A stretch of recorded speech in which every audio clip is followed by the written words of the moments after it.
यहाँ सद्गुरु इस बात पर जोर दे रहे हैं कि हम पर्यावरण को भविष्य की समस्या समझने की गलती न करें। प्राकृतिक वातावरण का स्वरूप हमारे जीवन की गुणवत्ता को भी तय करता है।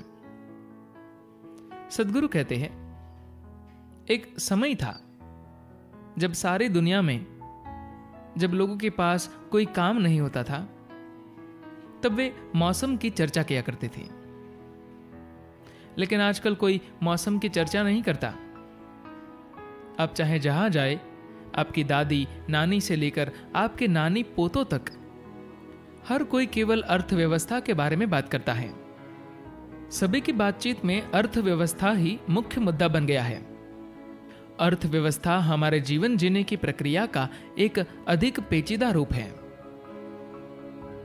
साधारण रूप से जीवन जीने का मतलब है बस खाना, सोना, बच्चे पैदा करना और एक दिन मर जाना। इसे अब बहुत ज्यादा जटिल बना दिया गया है। मैं इसके खिलाफ नहीं हूं, पर लोग सोचते हैं कि अर्थव्यवस्था आज की चिंता है और पर्यावरण भविष्य का मुद्दा है। यह विचार बदलना जरूरी है। पर्यावरण आज की समस्या है और आज की ही चिंता का विषय भी।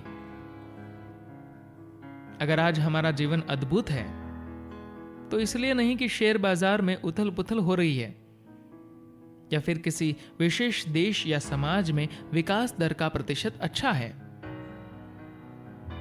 हमारा जीवन अच्छा इसलिए है कि हम पोषक खाना खा रहे हैं, स्वस्थ जल पी रहे हैं और शुद्ध हवा में सांस ले रहे हैं। ये पूरी तरह से भुला दिया गया है। आज जो भोजन हम खा रहे हैं वह रसायनों से भरा हुआ है। जो पानी हम पी रहे हैं वह जहर से भरा है और जरूर हवा तो जहरीली है ही। मुझे लगता है कि तकनीक की सहायता से हम अगले 10 से 15 वर्षों में हवा का शुद्धिकरण कर लेंगे। इस दिशा में एक बड़ा आंदोलन चल रहा है।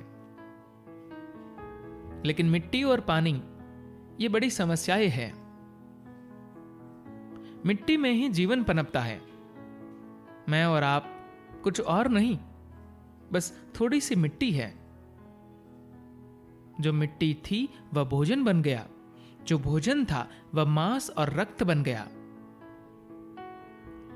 अगर यह बात हमें आज समझ नहीं आती तो उस दिन समझ में आ ही जाएगी जब हम दफना दिए जाएंगे।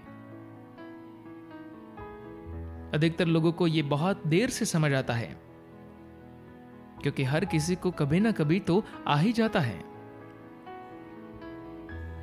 दुर्भाग्यवश मिट्टी एक ऐसी चीज है जिसे अधिकतर लोग पर्यावरण की दृष्टि से नजरअंदाज कर देते हैं।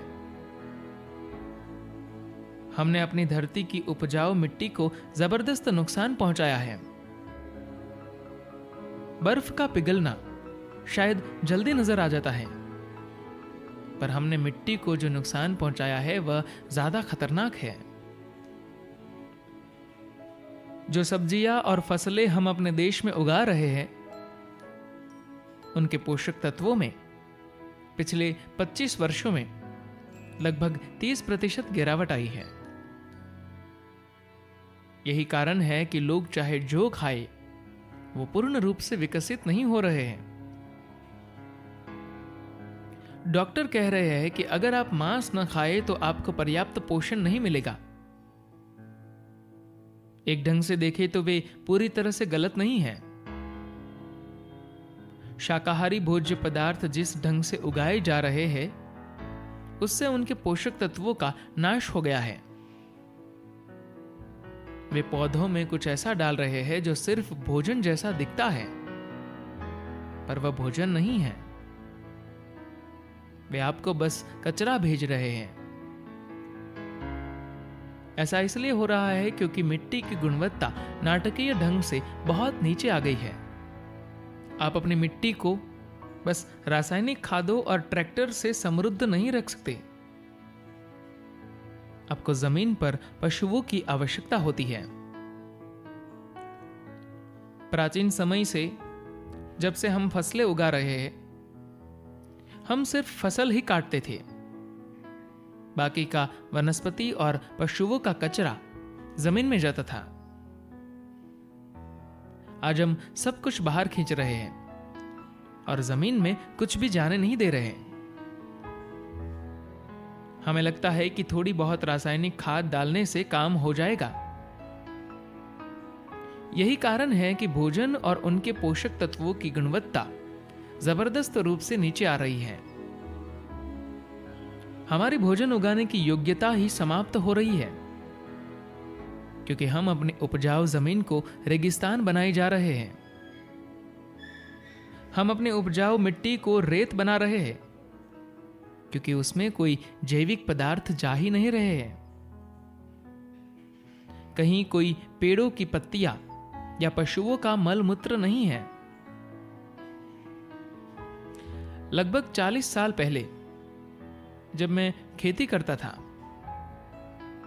रासायनिक खाद बनाने वाली कंपनियों के लोग आकर गांवों में किसानों को बताते थे कि रासायनिक खाद के क्या गुण हैं और ये क्या कर सकती है। वो जो कुछ कहते थे वो मेरी समझ से बाहर होता था।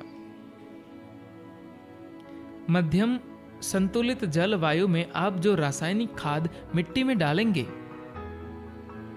वह वहां 9 से 12 साल तक रहेगी, पर हमारे जैसी उष्णकटिबंधीय ज्यादा गर्म या ट्रॉपिकल जलवायु में ये 3 से 4 महीनों से ज्यादा नहीं रहती। हमारे लोगों में कहीं से ये विचार आ गया कि हम बिना जैविक पदार्थों का उपयोग किए अन्न उगा सकते हैं। यह अविश्वसनीय है।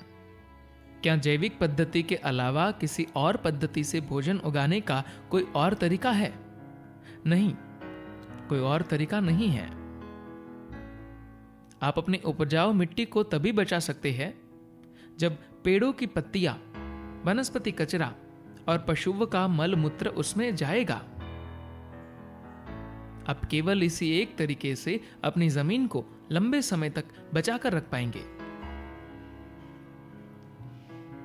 अगर हम अगले 5 से 10 साल तक सही कदम उठाए तो फिर अगले 25 से 30 सालों में हम जमीन को ठीक ठाक ढंग से बदलकर उपजाऊ बना पाएंगे। लेकिन अगर हम अभी कुछ नहीं करते और 50 साल बाद ये काम शुरू करेंगे तो हमें इस मिट्टी को उपजाऊ बनाने में 150 साल लग जाएंगे। इसका अर्थ यह हुआ कि मिट्टी खराब होने के कारण 4 से 5 पीढ़ियां बहुत ही खराब तरह का जीवन बिताएंगी। यदि हम मिट्टी ठीक कर ले तो पानी अच्छा हो जाएगा, हवा भी शुद्ध हो जाएगी, सब कुछ ठीक ठाक हो जाएगा। मिट्टी समृद्ध और उपयोगी होनी चाहिए, क्योंकि हमारा शरीर इसी मिट्टी से बना है। अपने बच्चों के लिए हम जो सबसे अच्छी धरोहर छोड़कर जा सकते हैं वह है समृद्ध मिट्टी और अच्छे पानी का पर्यावरण।